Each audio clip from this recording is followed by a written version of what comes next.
आप सब रामायण के सीता माता के स्वयंवर प्रसंग से अवश्य ही अवगत होंगे।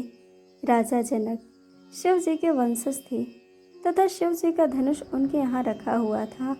राजा जनक ने कहा था कि जो राजा उस धनुष की प्रत्यंचा को चढ़ा देगा उसे ही सीता माता वरण करेंगी, अर्थात विवाह करेंगी।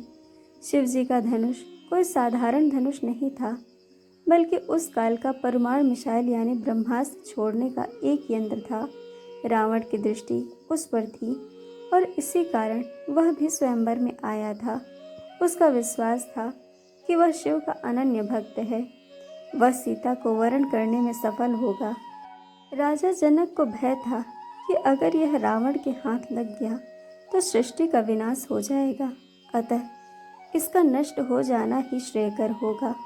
उस चमत्कारिक धनुष के संचालन की विधि कुछ लोगों को ही ज्ञात थी। स्वयं राजा जनक, माता सीता, आचार्य श्री परशुराम, आचार्य श्री विश्वामित्र ही उसके संचालन विधि को जानते थे। महर्षि विश्वामित्र ने उसके संचालन की विधि श्री राम को बताई तथा कुछ अज्ञात तथ्य को माता सीता ने श्री राम को वाटिका गमन के समय बताया।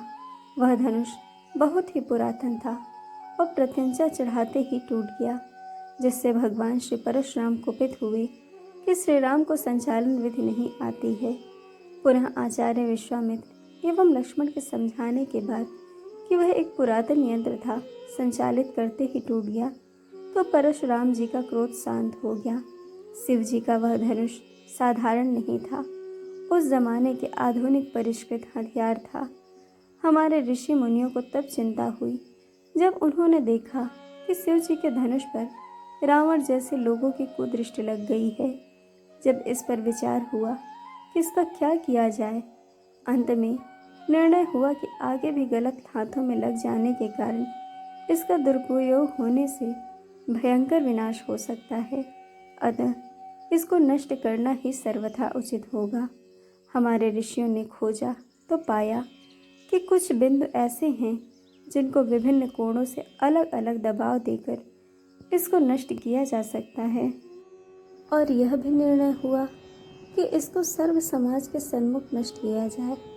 अब इसके लिए आयोजन और नष्ट करने हेतु सही व्यक्ति चुनने का निर्णय देवर्षि विश्वामित्र को दिया गया। तब सीता स्वयंवर का आयोजन किया और प्रभु श्री राम जी द्वारा वह नष्ट किया गया। तो यह था सीता स्वयंवर में तोड़े गए धनुष का रहस्य। दोस्तों, आपको कहानी कैसी लगी यह हमें कमेंट करके ज़रूर बताइएगा और चैनल को सब्सक्राइब, वीडियो को लाइक शेयर करना बिल्कुल मत भूलिएगा।